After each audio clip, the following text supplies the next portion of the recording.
What is going on, everybody? I am back.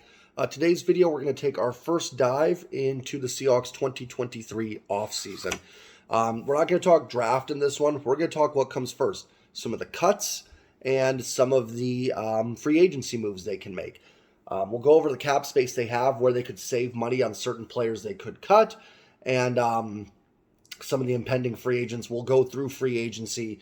I'll pull that up, and we'll just kind of go through every position in free agency and see where certain places Seattle could make moves are and certain guys they may look at.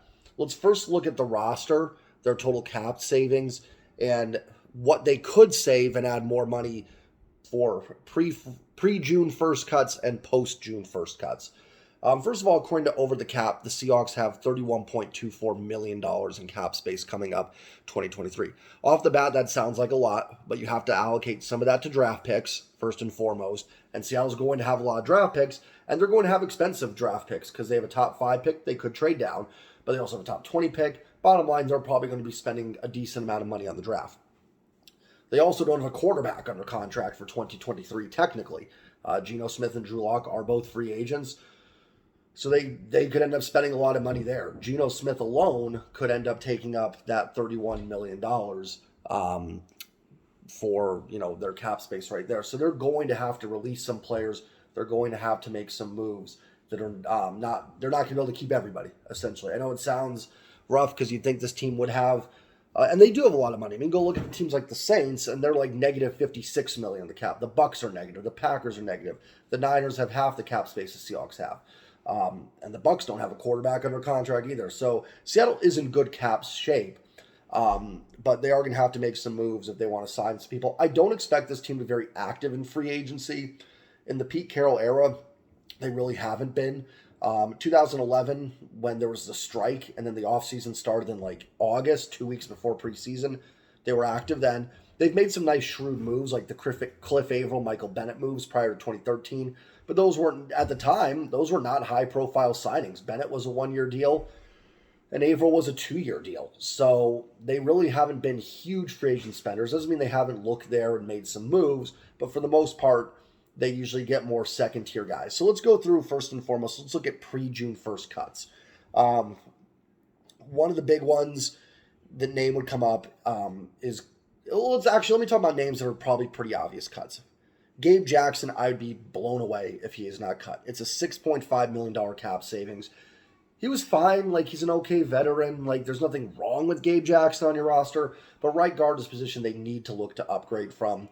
That is he's pretty obvious cut all around. I would be very shocked and surprised if Gabe Jackson is not cut this offseason. That's going to put $6.5 mil back into their pockets. A couple other names that I think are decent cut candidates. I think Quentin Jefferson is a cut candidate. Pre-June 1st, they would say $4.4 million. Let me look at post-June 1st. It's the same. Listen, again, a decent role player, but I don't think there's anything really to be gained by keeping Quentin Jefferson on the roster. You're going to look to upgrade the D-line in the draft, I think, first and foremost. There's a lot of Quentin Jeffersons out there. And that's nothing against him. In an okay season, he had some sacks, but he also there were times where I didn't remember he was on the team. It saves you $4.45 million. I think Quentin Jefferson is a pretty obvious cut candidate. Just trying to go through. Al Woods is a possible cut candidate. He would save you $3.6 mil. I don't know. I think Al Woods is enough where you maybe keep him on, but there is the possibility there. Brian Monet is a $2.6 million cap savings. I don't know what his injury looks like. I mean, he had a major injury that just happened a few weeks ago. I would say now, I don't know if there's some kind of injury settlement there, and I'm not sure how all that works, but I would think Brian Monet might be someone that is also a cut candidate. Going through here, nobody else is really anything that I would point to. I mean, there's some other guys down here at the bottom, but those would be the main ones. So we got Gabe Jackson, Quentin Jefferson, and Brian Monet. Now, there are two other big ones that could. A few weeks ago, I actually would have said I think Quandre Diggs is definitely a cut candidate. They saved $9 million, $9.9 million, cutting him pre-June 1st, and they would actually save $14 million with a post, those are all pre-June 1st cuts, what I went through. Now I'm looking at post-June 1st. They would save $14 million cutting Quandre Diggs post-June 1st. They would also save $11 million cutting Jamal Adams post-June 1st. I think Diggs' play in the final month was good enough. I don't think you want to go into the offseason with 2 holes at safety. I just think it's risky. Then that's another need in the draft. There's some great safeties in this draft, but you need help all around. I think Quandre Diggs sticks. I don't think Jamal Adams does. I think they're going to cut Jamal Adams. It would be great. It's a shame because I really would love to see a fully healthy Jamal Adams in this defense. I think they had a lot of hopes for him. I think he's someone that they were going to was going to be a big part of this defense. But, if you look, Ryan Neal was like the top-rated safety by PFF this season. I don't see the point. And I'm not even saying like that Neal is better than Adams. Like Adams may be better. I've always said I don't think PFF is the end-all, be-all of everything. But it's hard for me to imagine them not taking the savings. Even when Pete Carroll's talking about Jamal Adams a couple weeks ago, and Pete's always the eternal optimist. Like, you could have your leg amputated, and Pete like, yeah, we're going to try to work him back in there. Adams, he's like, yeah, he's doing some stuff. He's walking around. He hasn't started running yet, though. I mean, it was more somber. And I just, coming off a major injury, you've got someone behind him that's playing well, and you've got the draft capital, if you're not in love with Ryan Neal either, to make that move. I think Jamal Adams is a post-June 1st cut. It saves them $11 million. So my guess is Jamal Adams would be cut. Let's look at some more post-June 1st cuts. I mean, Tyler Lockett would save them $9 million. It's not improbable. I mean, I don't think they're going to do all of these, by the way. I'm not saying they're cut all of them. I actually don't think it's the craziest thing in the world. But Lockett's also, if you really wanted to move on, Lockett would have trade value. You could trade Tyler Lockett if that's what they were going to do. I know Hawk Blogger mentioned wouldn't be shocked if that's something that happens this offseason. I don't think they're going to trade Tyler Lockett. But, he is getting to a point in his career when, his value is solely going to be to you. Very similar to what Bobby Wagner went through. Bobby Wagner had no trade value at the end of his career. Lockett is going to get to that point. It doesn't mean he's not going to be productive, but you are going to maybe have to reach a decision somewhere there. I think Lockett sticks, but that is someone that would save money. Shelby Harris would save them $8.9 million. Maybe, but I think Harris, while I don't think he's like a stud, I think he's one of the decent D tackles they have that can kind of stop the run and rush the passer a little bit. Will Dissly would save some money. I mean, I don't think it's impossible that they cut Will Dissly. I don't think so, though. I think they really like Will Dissly. And then, Monet, Michael Dixon would do it, but, Damian Lewis would save them money, Darrell Taylor, but I don't see them getting rid of those guys. I think your main candidates you look at would be, like I said, I think Gabe Jackson is gone. I'd be absolutely blown away if Gabe Jackson is not cut. I think Quentin Jefferson's your next most likely candidate.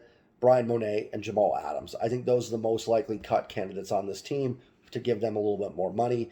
I mean, you're looking at, if all those guys were cut, 10, 12, I mean, you're looking at $23 million more. And then there's all sorts of things. They can reallocate money, restructure deals. I'm not getting into that. I don't know how all that works.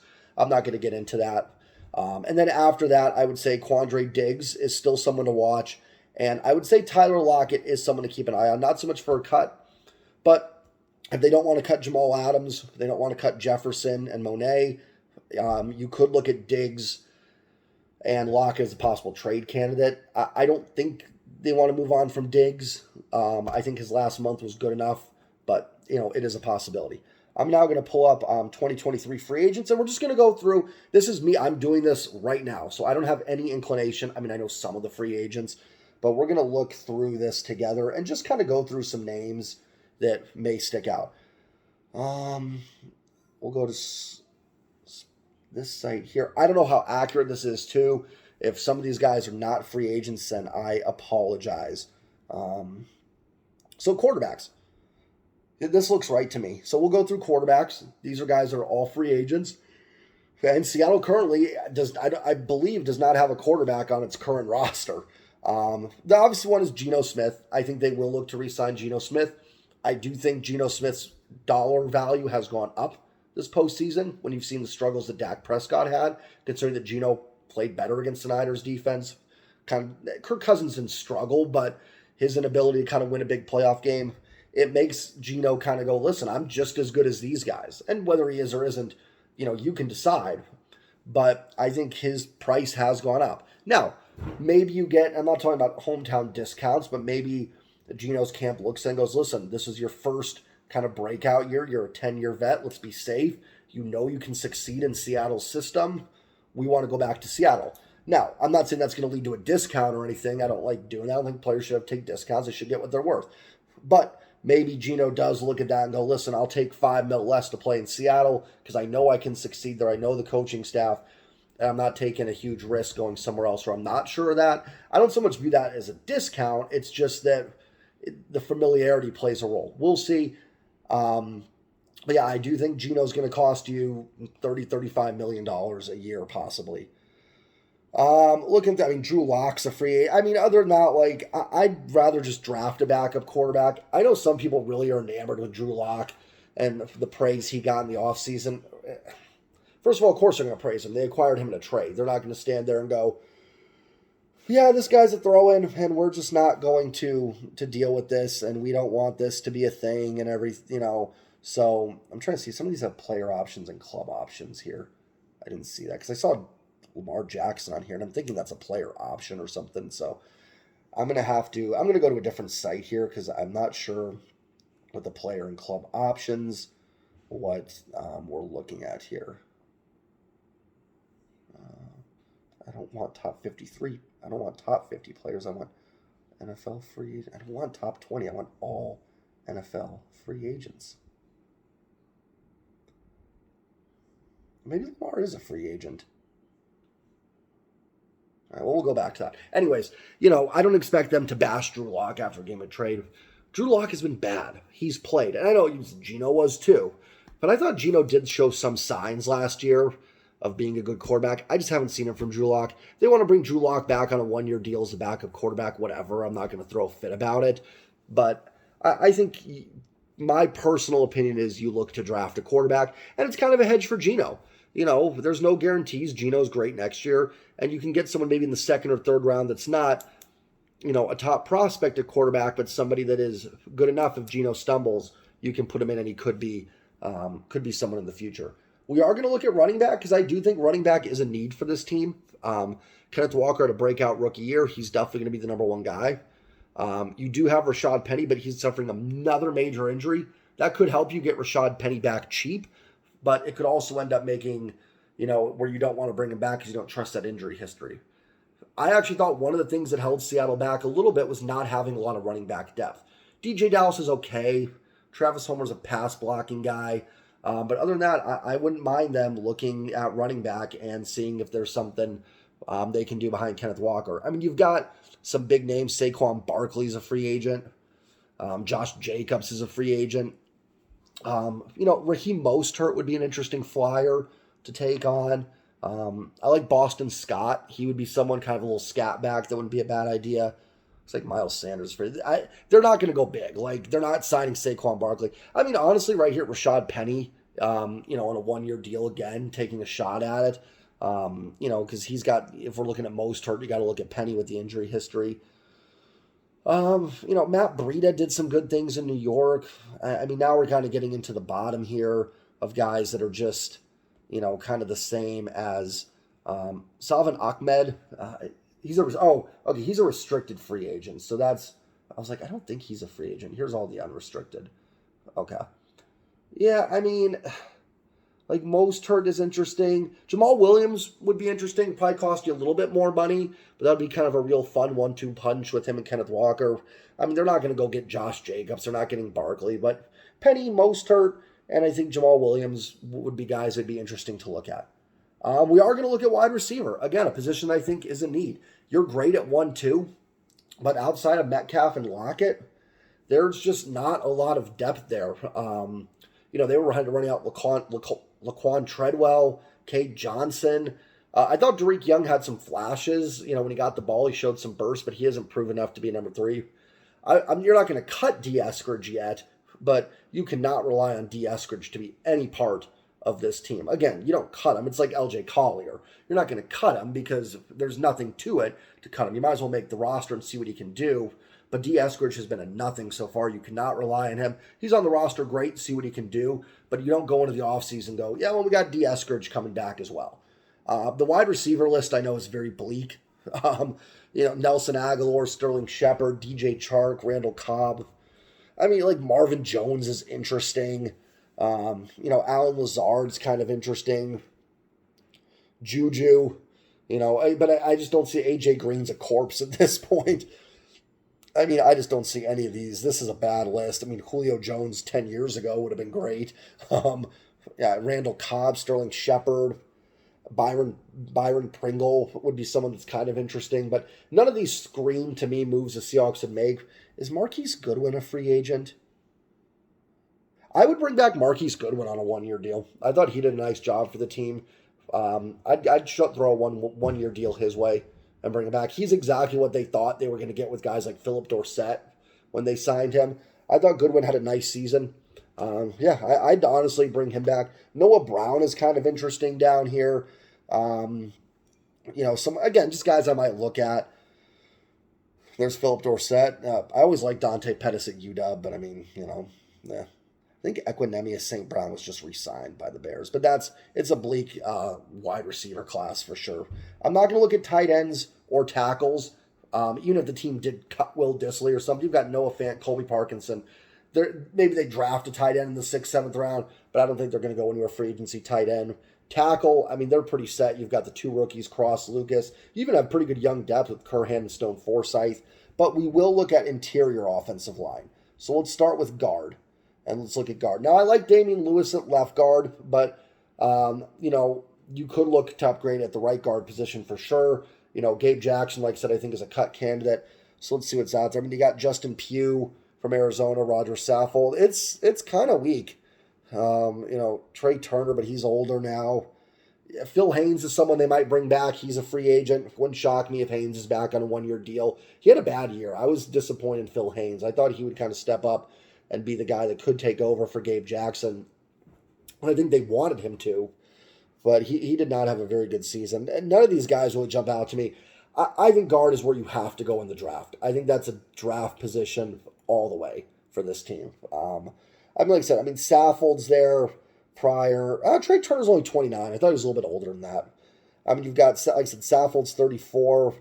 Nick Gates from the Giants. Isaac, Salmalu from the Eagles.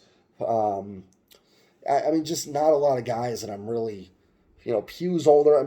Justin Pugh's decent. It wouldn't be the worst thing in the world. But again, I think you're kind of trying to patchwork at that point. I think that's a position you look for in the draft mostly. Let's go center. Another position I think they need to upgrade.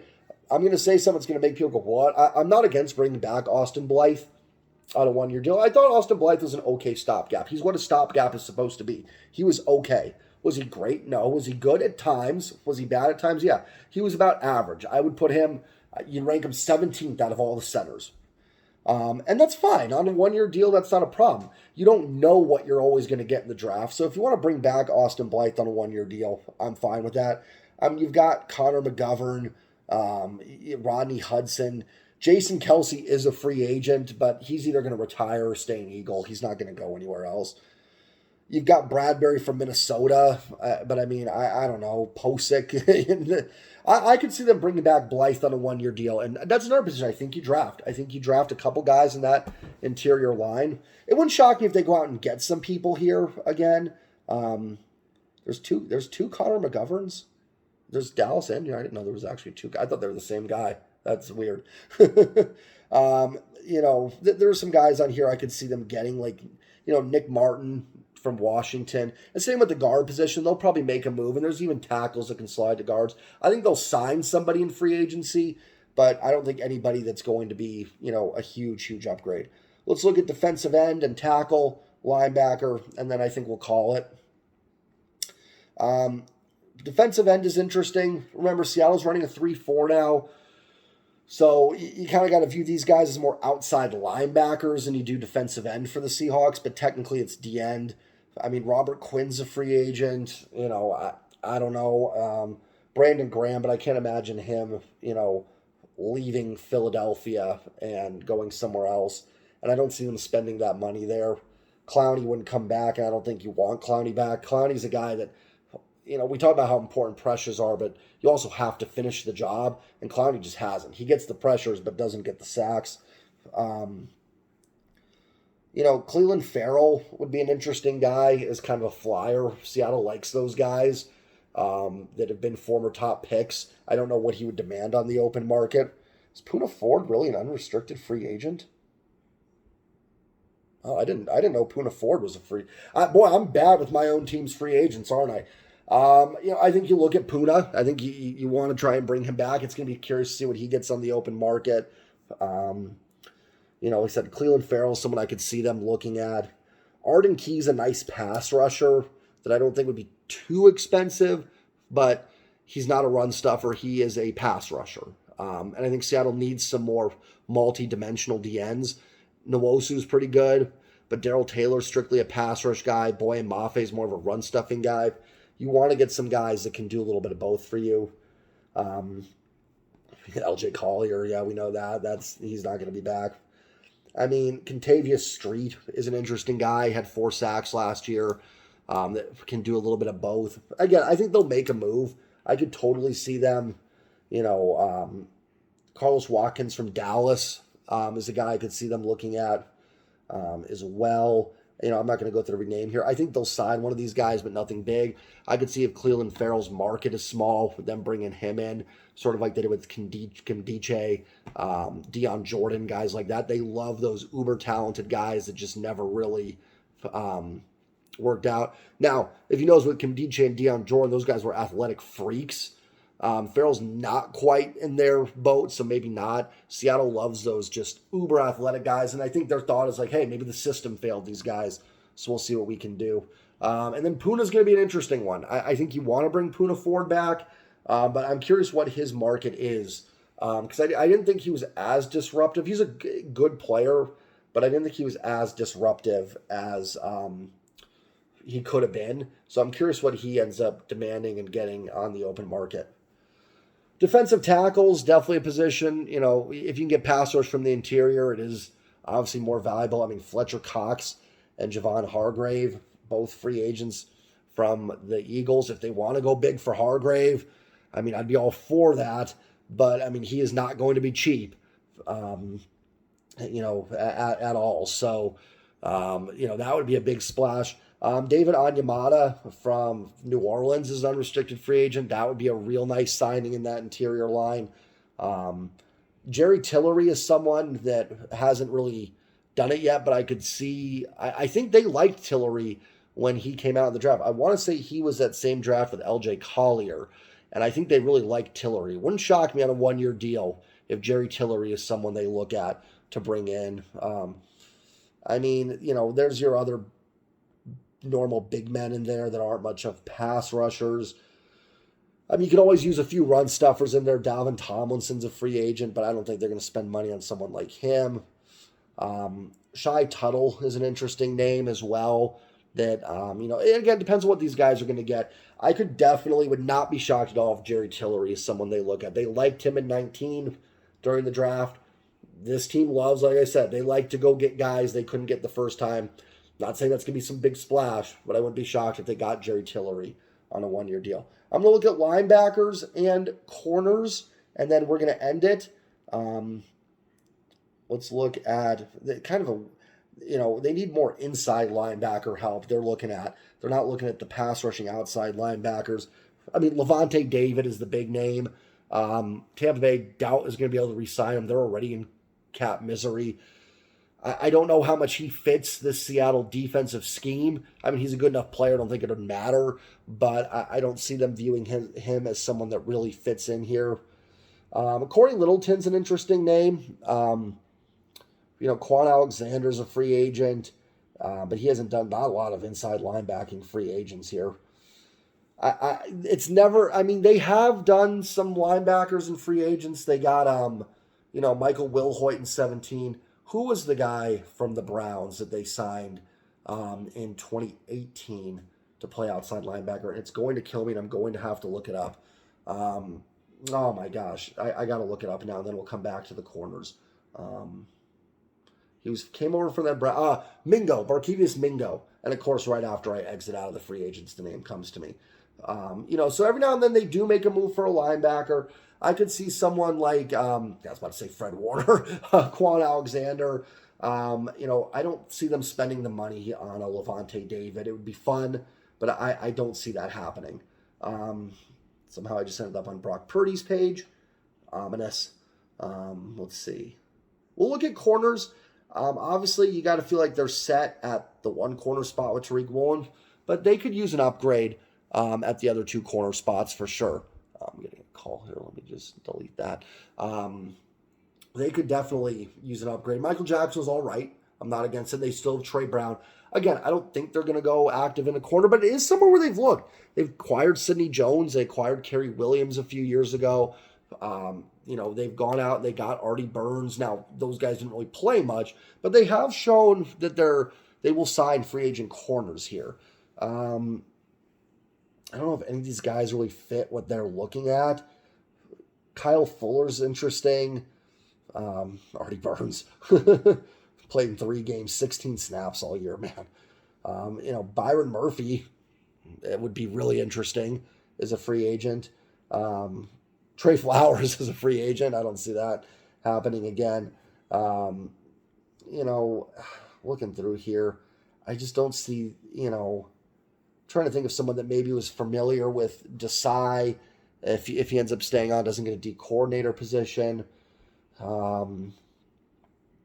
Emmanuel Mosley is kind of interesting, but I think he would get too much money. They would not be Patrick Peterson or Eli Apple. That's just not their type of guys. Mike Hughes is interesting a little bit. Byron Murphy is a name that does kind of stick out to me. He must have been hurt. He played 9 games. But other than that, I don't see. So that just kind of gives you a quick overview of who's available in free agency. Those are kind of names. It's not a great free agent market this year. There are some interesting D linemen that I'd be very interested in the team looking at. We talked about the cut candidates.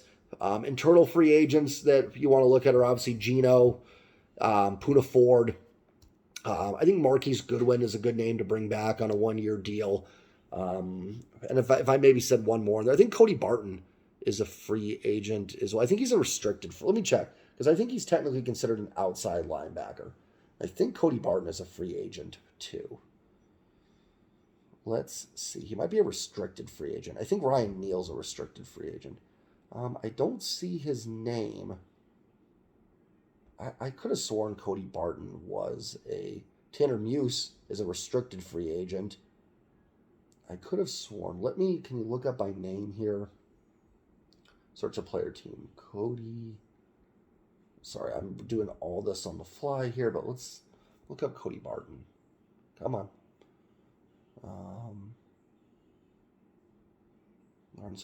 Seahawks. Okay, when's he a free agent? Yeah, he's okay, I just must not have seen there. He is an unrestricted free agent. I actually would look at bringing back Cody Barton as well. I know, like, oh no. But you do need some depth there. I don't think Barton's a bad player. I just think as your primary linebacker, he's not suited for that. But he's a good nickel linebacker and a good special teams player. I'm not against at all bringing Cody Barton back. So I think internal free agency you're looking at, like I said, are Marquise Goodwin, Geno Smith, Puna Ford, Cody Barton. And then, we talked about some of the outside guys. Cut candidates, I think, are Gabe Jackson, Brian Monet, Quentin Jefferson, and probably Jamal Adams as well as your most cut candidates. Please hit that subscribe button for more Seahawks stuff, and I will see you guys next time. Peace.